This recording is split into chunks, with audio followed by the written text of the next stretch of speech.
Hello, film fans. Welcome to the Film vs. Film podcast. My name is Martin Harries, your host, and I'm joined by the film encyclopedia man, Boaz Dix. We are a couple of filmmakers on occasion, but mainly can't stop yapping about movies. On this podcast, every episode we pick a topic from a film that's coming out at the cinema or on VOD. Myself and Boaz pick our favourite film from that topic, and we battle it out to decide which film will become the greatest film of all time, according to two film geeks from Wiltshire, England. If you enjoy this podcast, please leave us a review and subscribe.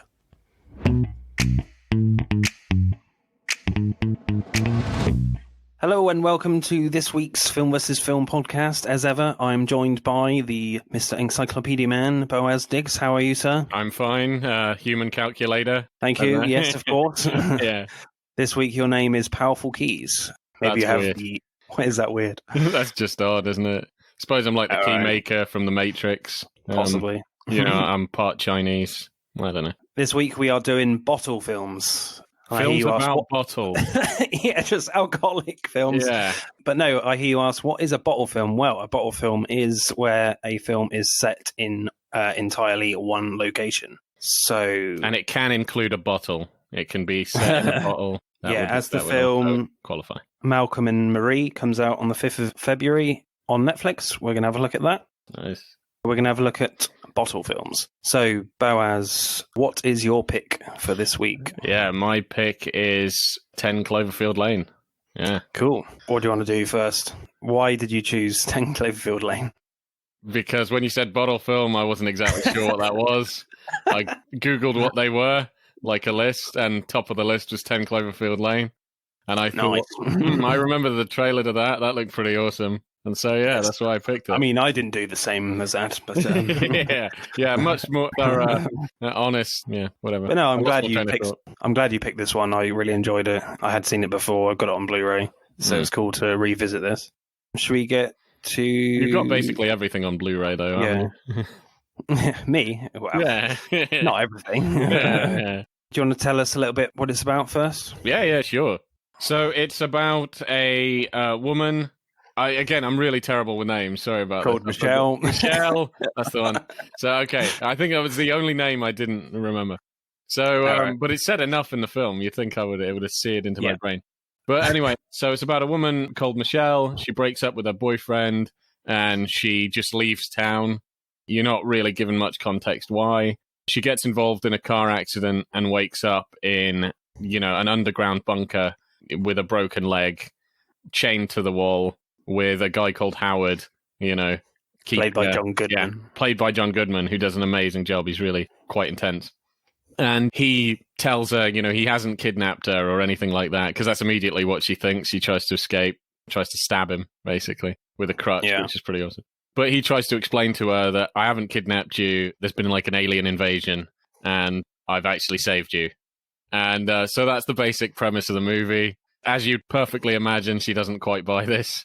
It sounds a bit ludicrous, so she does question it quite a bit.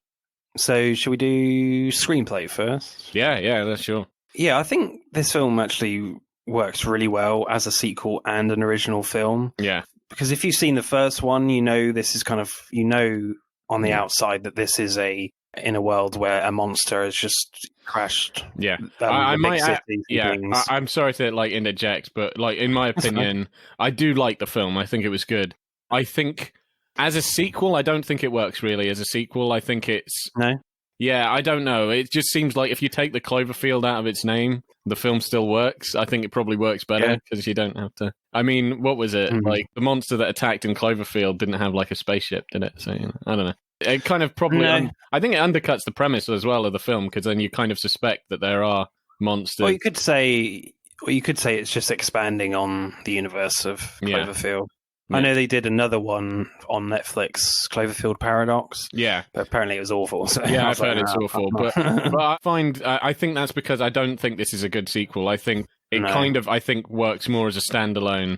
And it does have paranormal stuff, but it's a completely different kind of paranormal thing. Yeah. It's hinted at, And I don't really think it's quite the same. That's why I think maybe the Cloverfield Paradox was required to tie them together.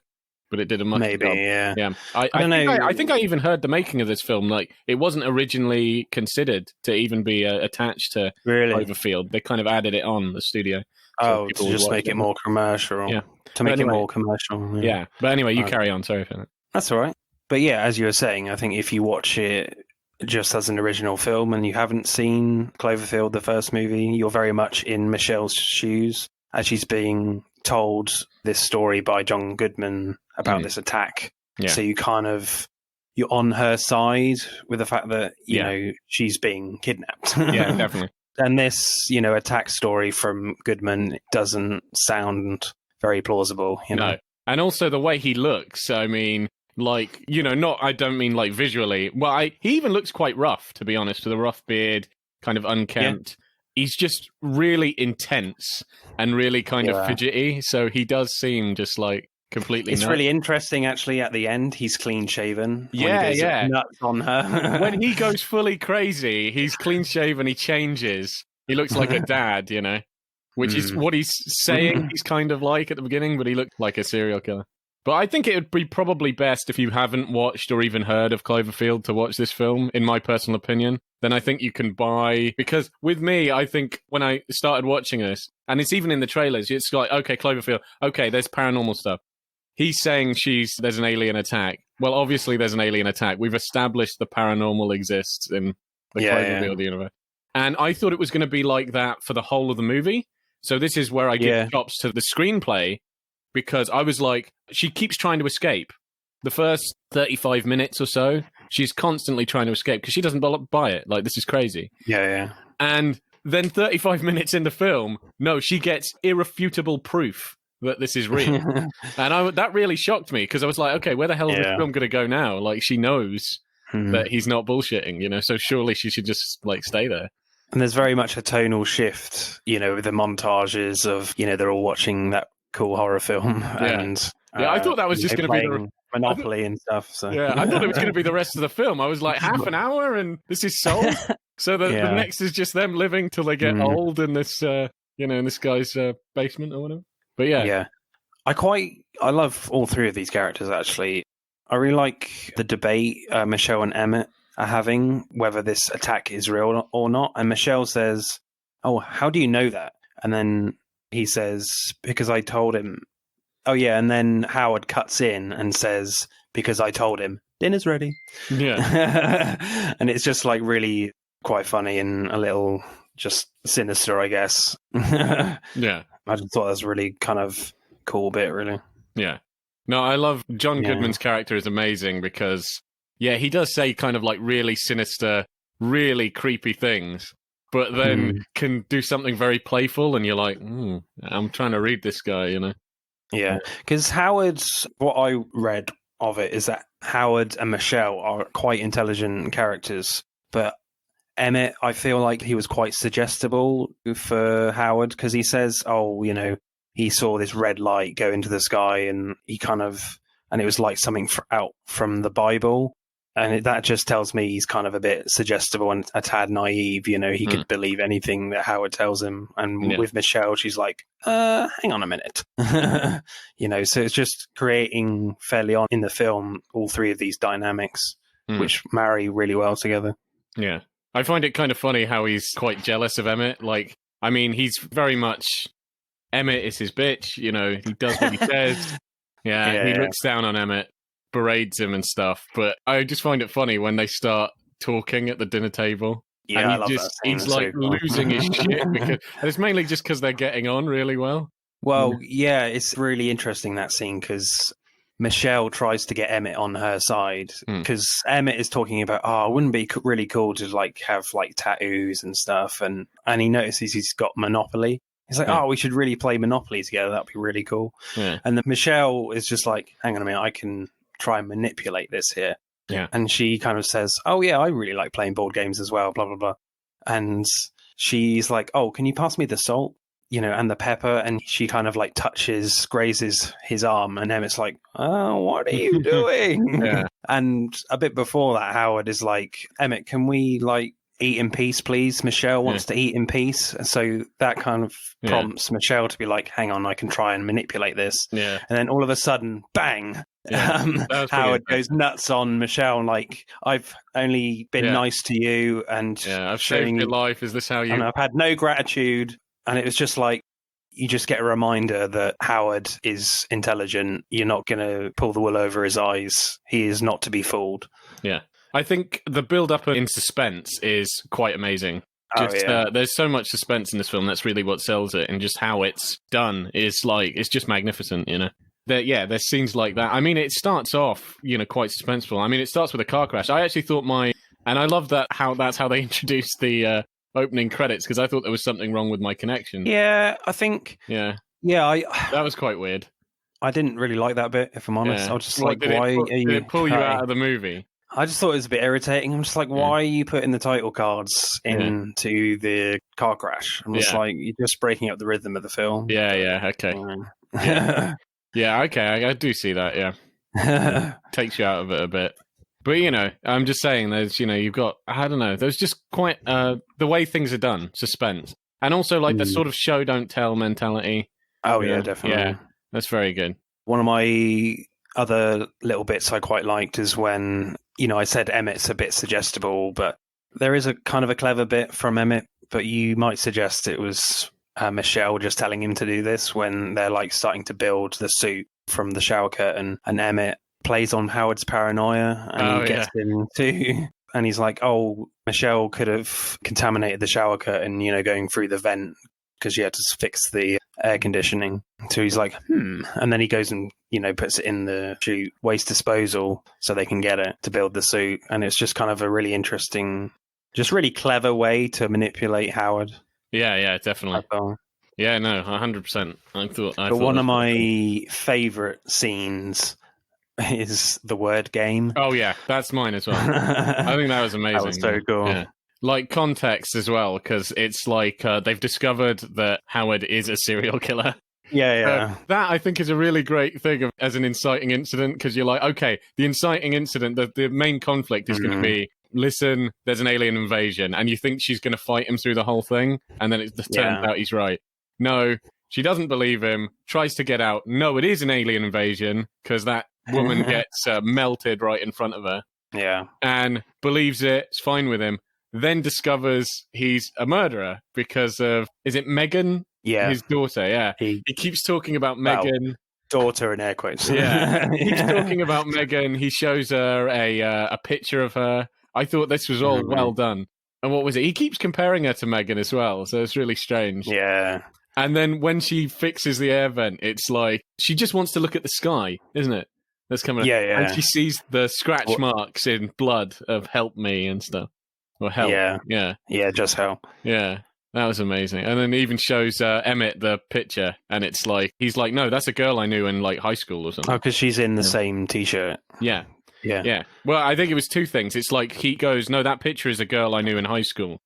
And more photos fall out of the book that he had kept, and is a different girl with the same t-shirt she's wearing. So he's probably, he's been abducting loads and loads of girls, treating them like Megan and then like murdering them. The word game just creates, you know, really great suspense, because when it's Emmett's turn and it's Howard's word. Oh, yeah. Well, he goes, I'm watching you. I'm everywhere. I can go everywhere. And they're like, what? Oh, yeah. He's trying to guess. Howard is trying to guess Emmett's word. And he's like, that was funny. I'm watching you and all the time and stuff. And I'm everywhere, as you said. Yeah. And then there's a moment where you're like, is he playing the game? Yeah. Or is he's like looking straight at them. He's like basically shaking, like, I'm watching you. I know. And they're like, because even Emmett's like breaking down. Dude, I don't know what you think is going on. You know? Yeah, and you think they're busted. You're like, oh shit. Because in the previous round, like, Howard is fairly calm. He just John Goodman just puts a little bit more intensity, not too much. Yeah. Just to suggest that is he playing the game or is he actually confronting them? Yeah. Then, you know, Michelle cuts in and says, Santa Claus! Santa Claus! It's like, unfortunately, you don't get that point because it was Howard's turn. Yeah. I wasn't actually playing the game. I'm going to kill you both. Yeah. And I find it funny because that happened just before his word game, where it's like it shows more of his character and what he would do to them. Because it's like, oh, what was it? Pretty Women? Was it Little Women? Little Women. Like, not big. Oh, little. yeah. And then he's like, and then he's like pointing at girl. Little girl. Yeah. There's little girl. No. Sweet princess. It's like, what the fuck? Always kind of like referring to Megan, I guess, of what he sees in Megan and Michelle. Just really it's just really interesting because obviously he finds like the tape and scissors later on, but you don't know actually at what point he finds it, because he might actually be messing with them for real, because he might have found the scissors and tape earlier, so it's just such a great... Well, like a kind of Inglourious Bastards, Hans Lander sort of moment. Yeah. Like he just knows. He's just messing around. Just thinks it's hilarious. But then again, is that in his character to do that? I'm not sure it was. Yeah, I don't know. I mean, you don't see him... Because he's very matter-of-fact, isn't he? Yeah, but I don't know, because I think he's matter-of-fact, but then he does have a little fun. So I'm not sure. It could be he's messing around. Yeah. Yeah. Have you got a favourite line? I think you probably nicked my favourite line. I would say... What? Santa Claus! Yeah, Santa Claus, yeah. Actually, no, the whole, like, I'm watching you. Like, Yeah. And you're like, what? I think another good line was after they find out he's a serial killer and he just turns on maybe that would go under favourite shot, but, where he's like, oh, I love this song, Just turns on the jukebox and starts dancing. That was pretty nice. One of my favourite lines, actually, nothing particularly clever or that sinister. It's actually quite early on in the film, and John Goodman explains what's happened to Michelle, and he says, you were turned over on the side of the road, and I saw, pause, I saved your life, Michelle. And that pause just suggests that, hang on a minute, something's not quite right here. It's the first sign of doubt in Howard of like what he's actually doing with Michelle, I thought it's just a really great piece of writing, that little bit. Yeah. I do like how there's like constant callbacks, retreads and sort of, I don't know, it's like almost a second chance at things each time. I think that's good, Ryan. So, score for screenplay? Yeah, I would give it quite a high one. Oh, yeah, and I would even say, like, I think the screenplay is really good, but it's just like the twists and turns it takes. So I'd say, like, first third, you think, okay, this is like, she doesn't believe him, and there's no paranormal stuff going on. After the first third, no, there's definitely paranormal stuff going on, yeah? Then the middle is like being chased down by a serial killer. They've got to escape this serial killer in the basement. It becomes like a, what do you call it? Like a slasher film, like slasher horror, sort of very suspense. Howard becomes like, basically the Mike Myers or Jason Voorhees, but a lot cooler. Yeah. And then the last bit is like full blown, if you were into Cloverfield, this is what you wanted. I was kind of surprised they went that far into it, but proper sci-fi, aliens from the sky.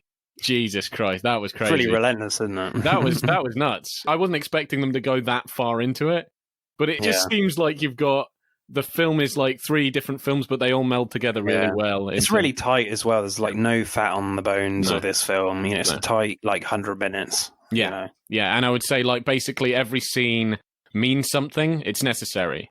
Where it's like you may see a flash of his car as she went off the road, and then when he shows her outside, it's like, and the pigs that are dead, and then she notices his car. It's like, hang on a minute, that's the same car. And then later he's like, yeah, I did run you off the road, but it's an accident. Like it just seems like everything has a purpose. Everything. Yeah.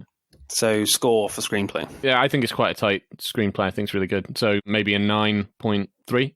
That's high. Yeah, I can't really fault it too much, to be honest, but I guess it's interesting the fact, that they added the commercial aspect, making it a Cloverfield movie when it didn't really need to be in the first place. No, I'd say if you just had the setup that's in the first act and second act, of just they're with a crazy guy in a basement, I think. Yeah. Because I think with the fact that you've seen the first one, you kind of know what's outside already, kind of thing. So maybe like an 8.6 for me. But yeah, I do think it hurt. I don't mind it. Yeah. I don't mind it so much because you can just for different people, you've got different readings of it, whether you've seen the first one or not. Yeah, because I've said it works on its own. Yeah, but as I said, like one thing, I'm pretty sure this is true, but I heard about it before it came out. is it was just meant to be a small budget movie that the studio did, but it was the same studio that did Cloverfield. And I remember there was absolutely almost no advertisement to it until the last month before it released. And I think that was the biggest selling point that it was related to. So I think that was probably something done afterward. So directing then, any cool shots or scenes you like with the camera? Yeah, I think there's some tremendous ones. Oh, when she first sees the woman melting, I mean, that was crazy. Oh, yeah. That was pretty nuts. Yeah.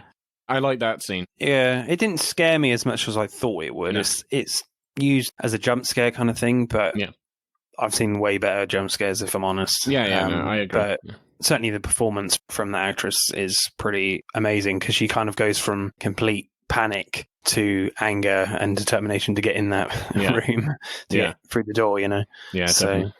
But yeah. I was going to say, what other scenes do I really like? When she actually escapes and the survival suit gets breached.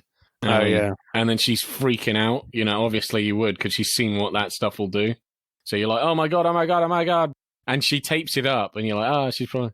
But then she hears like birds flying around and stuff like that. It's like, hang on a minute. And she just takes it off. Yeah. I think that was quite liberating. But it's interesting though, because in that relentless scene at the end, like you see the spaceship fly over and like spray all this green gas, because it's kind of just like a mix of actually Howard was right a little bit, but just well, no, Howard was 100% right. It's just the fact he's a serial killer. You know, he left that part out. He didn't say, right, I've saved you from an alien invasion. By the way, I'm a serial killer. I'll probably wear your skin like next week.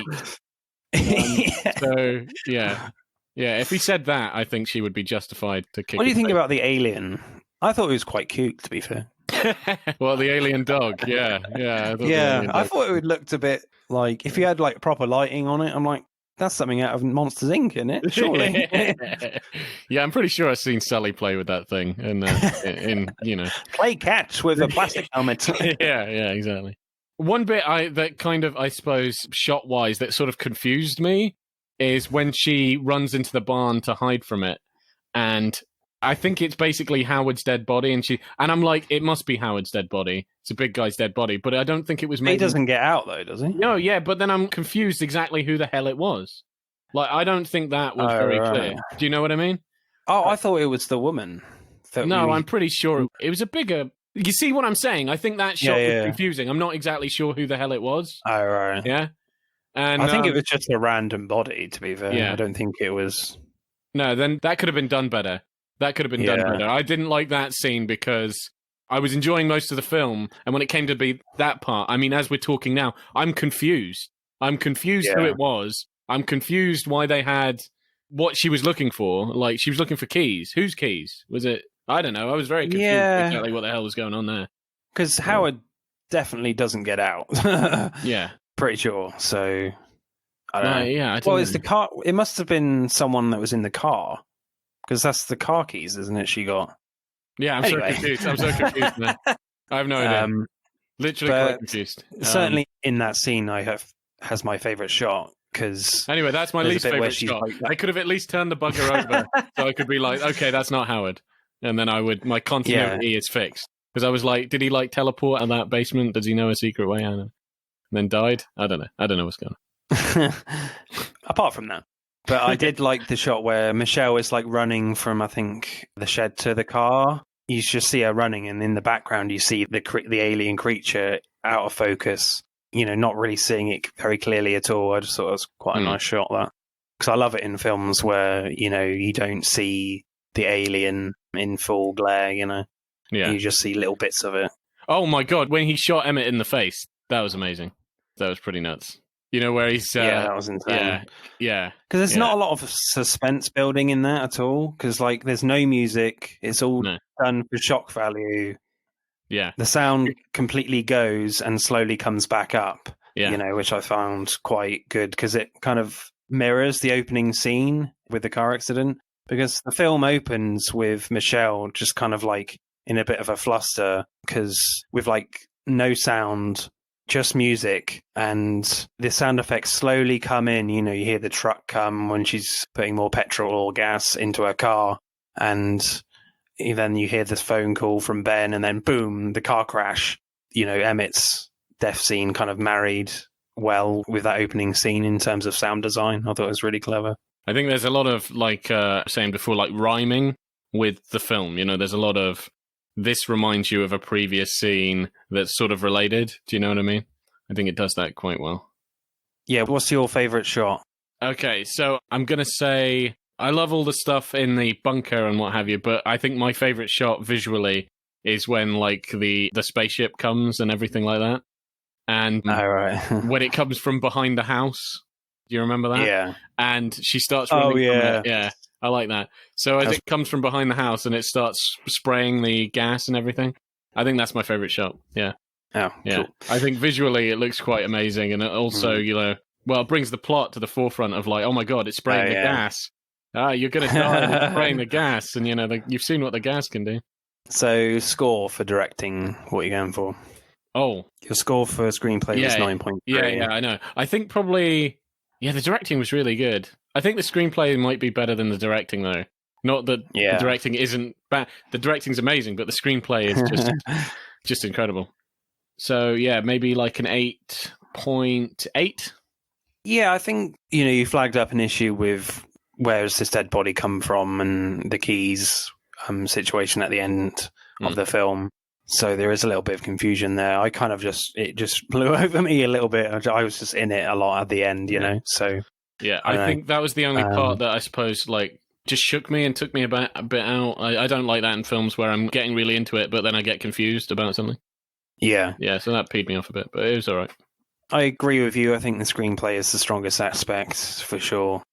Certainly with these bottle films, certainly when you're stuck in such a tight location, there's only so much you can do with the camera, I think. Certainly in this film as well. I mean, there's a lot of great shots, of course, and obviously they go to town on the directing at the end. So I think I will go for probably an 8.2. All right, cool. So acting then. Yeah. Who do you like? Who do I like? I like John Goodman the most. He's great. Oh, yeah, definitely. Yeah. Yeah, the big, cuddly Santa Claus himself. Amazing character. Yeah. No, I thought he's just really he's really intense. But he sometimes pulls out this, like, really innocent, like, father-like charm, very protective. I don't know. He's just really quite he's quite good to see perform. He's just entertaining, you know? Yeah. One of my favourite parts from John Goodman is when the air filtration system goes down, and he's very matter-of-fact with it, and he says, and he's talking to Michelle, saying the fact that she's the only one that can fit through the vent, and he's like, neither of us will be able to get in when you get stuck. Don't get stuck. And he tries to hold back putting any emotion into it, and he's kind of like trying not to panic Michelle, but it just sounds quite funny and just like, oh dear, no way out for you, Michelle, if this goes wrong. Yeah, I thought that was funny. And one other funny bit actually is I love the reaction because there's a nice, you know, when during the midpoint, there's a nice montage scene with a tonal change. And I love the reaction from Emmett while they're watching the film Cannibal Airlines. Emmett's just like, what the fuck are we watching? And then Michelle's just like eating food casually. You know, it's quite funny though. Yeah, that was really funny. So I like the little montage of them chilling out. I thought that was sweet. It was adorable. And one bit which is quite nice was the little dance John Goodman does, like when he puts the music on. Yeah, I think I mentioned because at that point you know he's a serial killer. Yeah, I love that because that happens like basically straight after the reveal. So because at the beginning you think, oh, maybe he's like a bit of a creep or whatever, but then it's like, no, he's right. Then it's like they chill out, have fun. Then it's that funny thing with, you know, fix the ventilated shaft, and so you trust him, it's all good.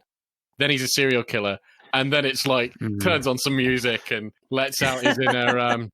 Who's the guy from Silence of the Lambs? Buffalo Bill. Lets out his little Buffalo Bill. Does a little dance. Doesn't do it naked, unfortunately, as much as we would love to see a naked John Goodman. But yeah, really? that was really. Are you sure about that? Just me then? All right. Yes, just you, I think. And every single listener. I've borrowed that image into their brain. Yeah. Did you have any thoughts on Mary Elizabeth Winstead, who plays Michelle? Oh, yeah, I think she was really good. She's quite an intelligent character. Yeah. You know? Yeah, I think she's very intelligent. She's really sassy as well. Yeah, I think she does a really good job. I think basically It's a good thing, like, especially if you've got such a small cast. Essentially, like, 3 main characters, and that's it. And I do think they all do a really good job. They all do an amazing job. They're all really good actors. So I think you kind of need that for a film this small. I think you recognise that from her, from Mary, like right from the start, 'cause she's pretty intense right from the word go, you know, because she's leaving her boyfriend. So, acting score. What is your score, Mr. Encyclopedia Man? I think I would also put the acting, like, really high up there. I think you're right that directing and camera work, there's not, like, a crazy variety of things you can do, except, like, towards the end, but that's the last 10 minutes where they go real crazy. There's not, like, a whole lot you can do. And so that's why I think you need a good screenplay for something like this, and that's what they had for something this small. I think even without the last 10 minutes, it would still be one of the best films I'd seen in a while. And the acting as well needs to be on par with how good the screenplay is, and I think they definitely did that out of the park. I believed everything, you know. Yeah, it's really good. So I would also mark that as quite high, maybe like a 8.9 or a 9, maybe a 9. 9? Yeah. Okay. That's all right. Favourite performance? Oh, John Goodman, without a shadow of a doubt. Yeah. Same, yeah. I mean, I love the woman that does Michelle. I think Emmett was he's kind of like an adorable imbecile or something. So he was quite sweet. But John Goodman, oh my God, I've never watched a John Goodman movie where he's played something like that. And he needs to play more serial killers, man. He needs to, that's his calling. I think that's always been his calling. Yeah, I think he plays it beautifully, really, because he, obviously, going back to the fact that, whether you've seen the first film or not, determines of how you read John Goodman's performance, but it's so subtle from going from, fairly nice figure and trying to protect and look after her, whether it's too much, going too far, exactly. In I would a say kidnapping sense, or just doing it for mankind. Exactly. I think he kind of straves the line through most of it of like being a very overprotective father and like he's just nuts. Like he just wants, he's just nuts or whatever. And I think he strays that line, and you're like, but yeah, I think that's really good. Yeah, I think Mary Elizabeth Winstead is great as well, because obviously you follow her throughout this film, and I think if she was bad, like when she gets out of the bunker, you're like, I don't really care now, because John Goodman is so good, and you're like, he's dead now. But when you get out, you're still with. You're still with Mary Elizabeth Winstead. So, Yeah, she definitely gives a performance that's on par with him, but he's just more fun. But yeah, I do agree with you. If she wasn't, he always gets the fun roles. Exactly. If she wasn't as good an actress, I do completely see what you're saying. Like that last 15 minutes, you go, yeah, it's flashy, but I don't really care. But it's like, I care so much, and it's flashy. It's like a bonus. Yeah. Yeah. So I would give it. Probably same as 8.5, I think. Okay. For me. So, to the scores for 10 Cloverfield Lane. It's a high one. What do you reckon? What do I reckon? I don't know. Seeing how unusually long that took you to calculate, maybe... I don't know. Is it in the triple digits? I don't know. Yeah. 52.4 for 10 Cloverfield Lane. Okay. Which ain't half bad, I wouldn't say. Yeah, that's all right. That's pretty good. So my pick then is Rear Window from Alfred Hitchcock, the one and only Alfred Hitchcock. Or its alternative from title. 1954. Yeah, it has an alternative title, which is If You're Gonna Murder Your Wife, Close the Bloody Window. Yeah. Yeah, that would be my alternative title. Put the shades down at least, for Christ's sake. Yeah, that's so funny. You just wouldn't have a film then. If you wouldn't. What's the neighbours doing? I don't know. He's put his window down. Oh, there we go.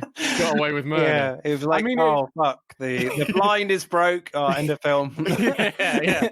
I mean, he's not the smartest killer. But, I don't think he's not John Goodman level of serial killer. He's just kind of, he's all right. He likes fresh air too much. Yeah. He's called. So Yeah, I mean, I chose this one mainly because I didn't want to pick 3 horror films in a row. I thought, he's just always a horror guy. He's just picking a horror film for everyone. Yeah, But, no, he's too scared. it was quite a hard choice. He wants to get a good night's sleep. You just want a good night's sleep. I was tempted to go with things like All Is Lost or Buried is great. Yeah, others like that. And there's a lot of great horror films in this kind of genre. 127 Hours. Oh my God. I can't watch the whole scene when he cuts his arm off. No, thank you. Oh man, it's the sound design in that. I'm yeah. Like, yeah. But I eventually went with Rear Window because I think when you think Alfred Hitchcock, you think of 4 films. You think Vertigo, Psycho, North by Northwest, and Rear Window.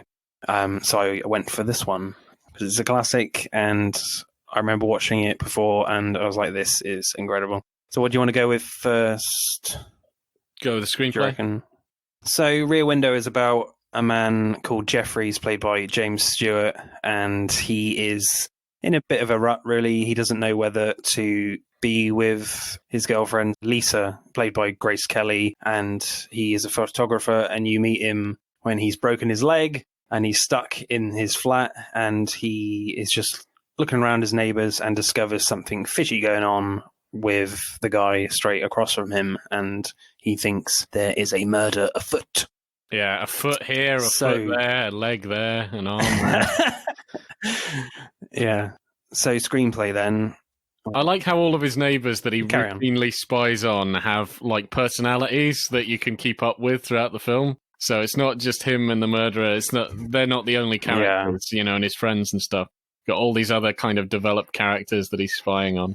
You can see their lives, like the ballet performers and the woman that's always having parties and that lonely woman and stuff like that. I think that's really good. Yeah, the girl in the green dress who's certainly suffering from mental health issues. Yeah. And obviously during the time, what do they call her? Miss Lonely Hearts. And she's there's a scene where, she's literally having dinner on her own, pretending she's having dinner with someone else. Yeah. Yeah. And it's quite interesting. Yeah. But I just like how they and there's a newly married couple as well. But I like just how they kind of developed all of his neighbours. They didn't have to do that, but it makes it feel like a more real neighbourhood. Yeah. One of my favourite scenes is when James Stewart has got this nurse or masseuse that comes over to his flat every so often. Oh, she's my favourite. She's my favourite character. She was so funny. Yeah. And she says, James Stewart doesn't know whether she wants to be with Grace Kelly, but Thelma Ritter, who plays Stella, that's the name of the character. She's like, you've got a perfect woman with you. Why are you not with her already? I know. Why are you not marrying this woman? Grace Kelly, by the way, is just stunning in this. Oh my really God. Beautiful. When he wakes up and she just appears, I was like, oh my God. And she kisses him. I was like, whoa, is he dreaming? Yeah, am I dreaming? Yeah, that's a really good show. She is gorgeous. Yeah, I don't know what the hell's wrong with him. I would have said yes like that. But Stella says, I can hear you now. Get out of my life. You're a perfectly wonderful woman. You're too good for me. Yeah. It's just quite funny. Yeah, the screenplay, as you suggested, there's a lot of other characters that we follow that Jeffries is observing. And the screenplay is quite amazing because you've got these 2 characters, Jeffries following the main murder plot in Thorwald's apartment. And then below, as I've said, there's the girl in the green dress, Miss Lonely Hearts. Because there's a bit near the end where she tries to commit suicide, and it kind of distracts Jeffries and Stella from, looking at Grace Kelly in the apartment when she's delivering the message. It's quite... when she's stuck in the second time when she goes in, which is quite interesting. Those 2 stories just kind of intertwine to distract them, which I thought was really clever. Yeah. Yeah, no, I liked a lot of the characters. As I said before, they're quite fleshed out. They're quite funny. They always have some sort of thing to say. Yeah, it's quite a good script. Also, yeah, it's how creepy, I suppose, as well, all of his evidence, quote unquote. It seems very obvious when you were actually watching it that, yeah, this guy definitely did murder this woman. But whenever he's trying to explain it to that detective, the detective keeps coming over. It doesn't really seem like that convincing. Do you know what I mean? Yeah. Because I think they even say what I just said. It's why the hell would he leave his curtain open? Yeah. Is he stupid? It's yeah, well, apparently he is, It's the best way to get away with murder. Just be a complete idiot. But yeah, he keeps going outside with his suitcase. And that's not a crime. His wife's gone. Well, they saw her on the train. I quite like the detective in this as well, which leads into my favourite line. The detective arrives and he can't help Jeffries, and he asks, "You got any headaches recently?" And he's like, "No, not until you showed up." Yeah, that's funny. And then he says, "It'll wear off with the hallucinations." yeah, that was good. It's just the script is quite witty, actually, in that sense. So yeah, my favourite line was also a witty one with his... what was her name again? The maid, or whatever. Stella. So it's him, Stella, and I think it's the other girl. I can't remember if it's just them two. Lisa. Yeah. And she's eating like a steak. And then they're talking about the murder, like how he could have disposed of the body. He goes, "I bet he killed her in the shower. That'd be the easiest way to wash down all the blood down the sink, and cut her up in the shower. I bet he cut her up in the shower." And I just love how he just puts the steak down. He doesn't want to finish it. He's like, "Oh my God." That was quite interesting, actually, because obviously it's not actually a reference to Psycho because he hadn't made it yet. Yeah. So he's like, I think they gave him an idea. I think he's like, actually, you should kill a person in a shower. That is a damn good idea. The base of my next film. Which leads to the most iconic scene in movie history. One of, anyway. Yeah. Anything else screenplay-wise? I kind of like at the end... Yeah, at the end, I quite like it because at the start of the film, you see Jeffries has the words written on his broken leg. Like right at the start, you see an inscription on his leg saying, "Here lies the broken bones of L.B. Jeffries." It suggests he's quite like fed up and bored and doesn't know what it's to do with his life, and in terms of the relationship with Lisa at the start.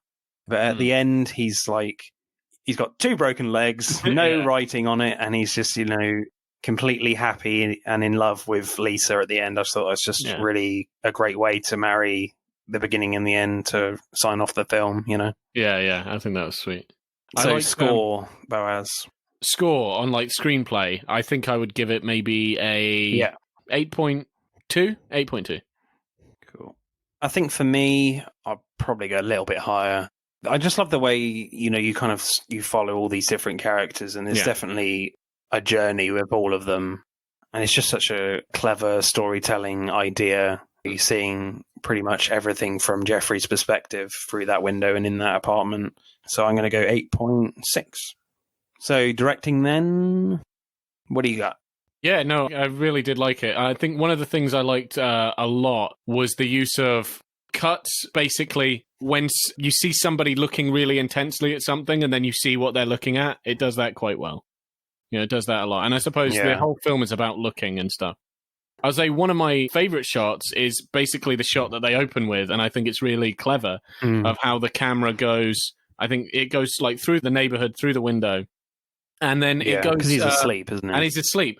But then you basically... Because I remember doing this in film studies and even seeing it now and going, that is absolutely perfect as a setup shot. Because even without any dialogue, they do the exposition about who he is afterwards. But even without that in the script, you know who he is and what he does. It's like you see, okay, he's broken his leg. Okay, it goes to pictures. He has pictures, but he also has negatives. He has a broken camera. So he's a cameraman who was in an accident. You see, he has pictures of a track accident. It's like right there. Do you know what I mean? The pictures are really close of like a crash on like an F1 track or whatever. So basically you've got like the whole of his story up to this point, like just very concisely in a tracking shot of his room, just his belongings. You've got, he's injured, he's a cameraman, he was injured taking a photo. Do you know what I mean? You've got like, this is how it happened. I quite like that. I thought that was really good. Yeah, because you know everything about him. The whole setup, all in that one shot. That's great. I think that was truly good. And one interesting thing I found with the directing, after the dog is murdered, there's a few shots of the ballerina and the woman in the green dress, Miss Lonely Hearts, not from the perspective of Jeffries. There's a few subjective shots, which I found really interesting. I'm not sure how I feel about it, even still, I'm just like, why these choices? Because they're literally the only shots that are not in Jeffries' perspective. Yeah. So I guess it's just showing maybe a little bit of the shock value for the whole neighborhood after the dog dies, and that there is something serious going on for everyone in that apartment block. Yeah. So I think maybe to get you a sort of ground view, a kind of look from more their world, because you're quite separated from their world by the distance, by the gap of. So maybe it's like, it's the shock and. Yeah. But I do like how pretty much most of it is far away, and you don't get that too intimate with their world, with the other side of the block. Yeah. Another really good shot is like when the dog died and you're saying there's all this commotion and stuff. And then they say, what was it? And then after all that, he says, if that dog hadn't died, the detective would have convinced me that there was nothing going on. Do you know what I mean?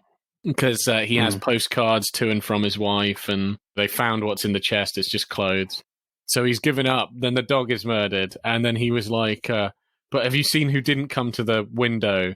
The murderer or whatever, the guy, Mr. Thor, whatever the hell his name is. And you just see a dark room. Yeah, but a dark room with just like a flamey circle thing, like he's smoking a cigar. I thought that was really good.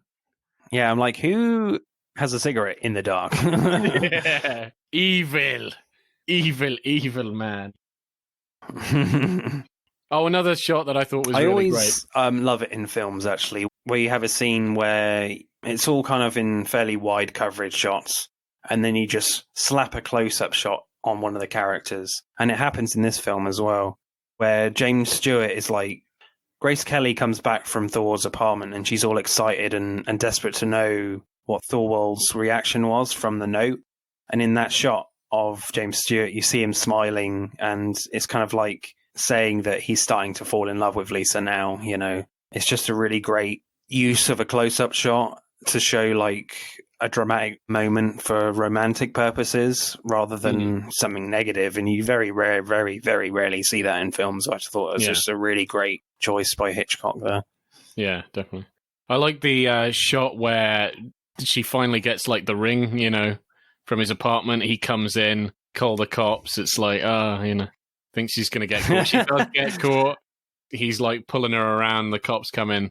How all that happens, and he seems to like explain away the situation. They take her downtown, but I love how she's just behind her back. She's got the ring, and it's like zooming into the ring. Yeah, like, oh shit, my God, she got the ring. Yeah, that was good. And I love just how the camera focuses on that. It's like, oh no, and then it kind of looks up a little, and you see that Thorwald can see the ring, and then looks straight at him. And that's a really good setup. That was a really good shot. Where you're like, it's like a triple. Oh man, focus! She actually got the thing that she was meant to get. He's like, oh crap, he's seen it. Oh crap, he actually knows where the conspiracy is coming from. He's seeing Jeffries. You know. That's actually my favorite shot, because obviously before that you see a lot of shots through Jeffries' camera telephoto lens. And it's always kind of that weird, nervous feeling during those shots because you're eavesdropping on someone. Yeah, it just gives you that very uneasy feeling. It certainly comes very late into the film when he actually catches the camera lens. So it is quite a shock. You're like, oh, shit. Yeah. Because you're literally put straight into Jeffrey's shoes with that. It's amazing. Yeah, I thought that was a really good shot.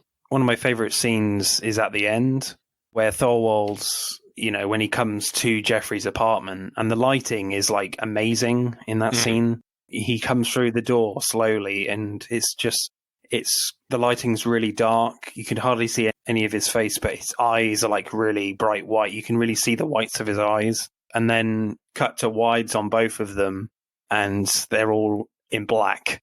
Little dabs of light spread around the apartment, and it's just really quite tense in that moment. You're like, oh shit, what's going on? What's going to happen? The only thing, I guess, that dates the film a little bit is obviously when Thorwald is trying to confront Jeffries at the end, because obviously he uses his camera flash not once, not twice, but 3 times. 3 times. You would think, oh, Thorwald, just cover your eyes, man. I think you can already establish the fact that he never closed his curtains, and then even he didn't close his curtains and doesn't think that the guy that's trying to blackmail him is the guy that lives on the street aside from him. He's not the sharpest tool in the shed. Yeah. So, you know, like, the guy is a giant mallet of a man. Not the most intelligent character. No, he's a complete meathead. So, it's not really that expected. Yeah. Yeah. But yeah, he should have just covered his goddamn eyes. Yeah. Covered his eyes. I didn't expect is stab James Stewart in the head. What I didn't expect is when Jeffries like just falls out the window. I was like, oh dear, I did not see that coming. I didn't expect that. I thought that was really cool. However, that's like my least favorite shot because it's like I don't think they had the special effects to make that actually look believable. Like when he was hanging down, I was like, oh my god, he's gonna fall. Then when he actually fell, I was like, wow, that didn't look real. You know, so, well, I don't know. Maybe they should have actually dropped it. It's 1954, dude. I'm not going to let it slide just because it was made 60 years ago or 70 years ago. No. If it was made 70 years, that's its problem. We're in 2021. So what's your favourite shot? I think I've already explained my favourite shot, where they're in the apartment, and she discovers the ring, and that whole sequence. That's mine as well, yeah. So my score for directing, I think, Hitchcock is a master of suspense, of which many people know. He's amazing. One of my favourite films of his is Notorious with Cary Grant. I think that is probably better as well in terms of directing, and Psycho is just a straight up masterpiece, one of my favourite films of all time. It still scares me today. Yeah, I do really like Rear Window, but I'm not sure. As I said right at the start of this segment, I think when you think of the 4 Hitchcock films, I think you probably always put Rear Window last, those 4. So I'll probably go like a solid 8, I would say. How about you, sir? Yeah, I think I'll agree, actually. Yeah, I think a solid 8. Cool. Acting. Who's your favourite dude in this cast? The detective. I would actually say the detective. I like James Stewart and I like Grace Kelly, but I like the detective. I don't know. Oh, and Wendell Corey. And his maid, actually. I think she's funny. She's really funny. Yeah, Thelma Ritter, Stella. She's really, she's just really witty and brilliant. Yeah. It's just like, why the hell are you not with this amazing woman that looks like fucking Grace Kelly, man? yeah, I know. You stupid fool. She's basically the conscience of the audience. I think she's really good. I like when she said, in my day, just girls and guys, we used to just like each other and that was it. And now you have to psychoanalyze the other person and read up on them. She's quite funny. Yeah. There's a great moment from Grace Kelly, actually, where she's trying to talk to Jeffries. When she's trying to talk Jeffries out of this theory that this guy is trying to murder his wife, which is quite convincing. Her argument is very good from Grace Kelly. But then all of a sudden she glances through the window and then stands up immediately, looks shocked, and I think Thorwald is doing something dodgy. I can't remember what it was. Oh, I remember. But you just know immediately then. He's stuffing something into a giant crate and then putting ropes around it. Oh, yeah. And she's like, what the hell? Tell me everything from the beginning. Yeah, and you know immediately from that piece of acting from Grace Kelly that she's completely changed her mind. Yeah, she's with Jeffries now, completely. Yeah. So I thought that was really well done from Grace Kelly and Hitchcock. Well, actually, I think you make a good point. Maybe I should say Grace Kelly I like the best. I don't know. But anyway, carry on. But there is one piece of terrible acting in this film, which I was very shocked by. From James Stewart, of all people. And it's when he's being given breakfast by the nurse and he's got a fried egg and toast and he cuts up the egg first. I'm like, what are you doing, man? You're supposed to dip the toast in the egg. You got egg yolk everywhere. What are you doing? What? That's definitely not how I hang on a minute. You dip... Bit of a crime. Wait, no. We got a more serious crime here. You dip your bread in the yolk? You dip your bread in the yolk? Are you out of your mind? What? No, you dip a sausage in the yolk. What? You dip a chip in the yolk. You don't dip He didn't bread. have a sausage.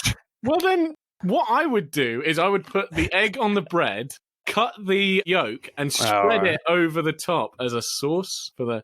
See, Yeah. Well... The egg and the toast were not connected. They were separate on the plate. And he was just nonchalantly, cutting the egg whilst talking to Stella. I'm just like, dude, you're ruining an amazing breakfast. What are you doing? Yeah. No, we need to take him to school. Anyway, I thought dig him back up. Yeah, he needs to learn. Yeah, James Stewart, one of the best actors of all time, needs to learn how to do, acting with food more. Yeah. I think. I'm sorry. Well, I mean, he can't do that now. Like he's dead. So, sorry to break it to you. Yes. That is a fact. Not James. Yeah, moving on to James Stewart, I think he's, as always in any film, he's really amazing, especially when Thorwald is assaulting Lisa in Thor's apartment. And you can really see like the anguish and terror on James Stewart's face. Probably not to the same extent as you see in It's a Wonderful Life that we've covered on this podcast. I think he's probably slightly better in that film.